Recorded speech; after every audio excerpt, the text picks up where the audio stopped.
Olá, meu nome é João Victor de Lima Oliveira, sou orientado pela professora Cíntia Barros Santos Rebouças e hoje vou estar apresentando o trabalho sobre sequenciamento de exoma completo para entendimento da base genética da deficiência intelectual, identificação de variantes genéticas raras e seus impactos funcionais.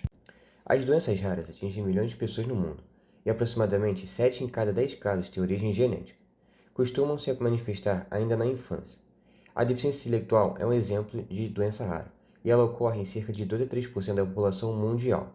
É um distúrbio do desenvolvimento neurológico definido por dificuldades intelectuais e de adaptação antes dos 18 anos. Sua causa é multifatorial, incluindo questões ambientais, alterações cromossômicas ou mutações genéticas específicas. Em torno de metade dos casos não tem causa definida. E o sequenciamento massivo paralelo contribui para um diagnóstico mais assertivo, apoio ao planejamento familiar e melhor definição das condutas médicas.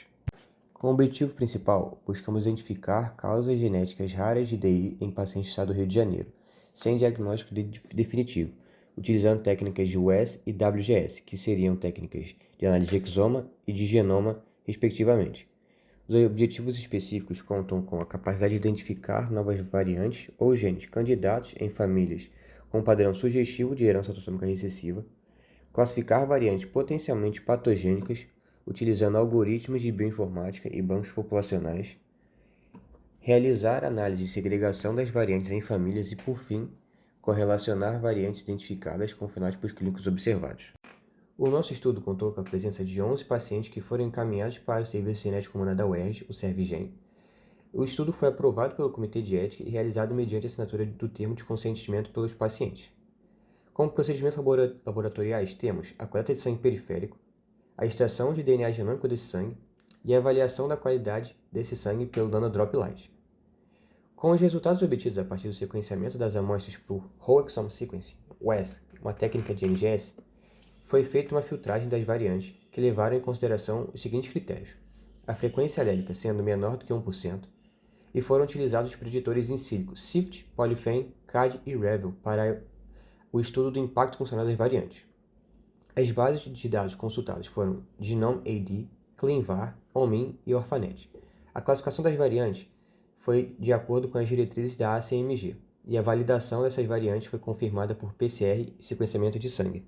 Dentro dos nossos resultados, encontramos uma família que chamou a atenção, que foi a família 4527, composta por 3 irmãs que são filhas de pais consanguíneos.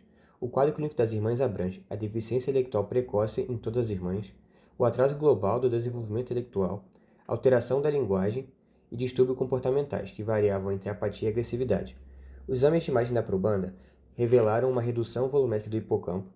Uma das irmãs apresentou a melização incompleta da cápsula interna e outras alterações foram encontradas que são compatíveis com distúrbios metabólicos hereditários.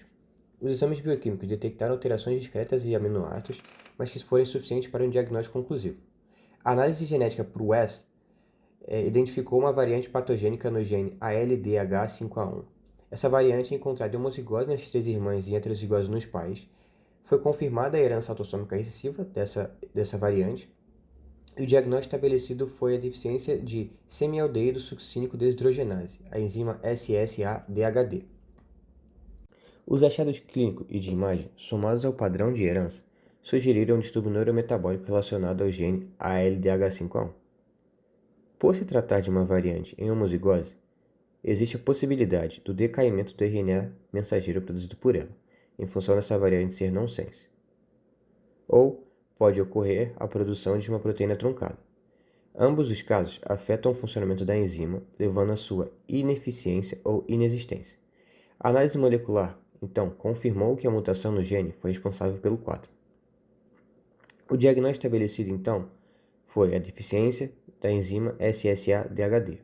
Os mecanismos da doença comprometem a via de degradação do GABA, o que leva ao acúmulo de GABA e GHB no sistema nervoso central, o que ocasiona neurotoxicidade, levando ao desenvolvimento de distúrbios intelectuais. As manifestações descritas na literatura corroboram os nossos achados. Seriam o atraso do desenvolvimento intelectual, o déficit intelectual, alterações comportamentais e crises epiléticas em muitos pacientes. Essas foram as referências utilizadas e obrigado pela atenção.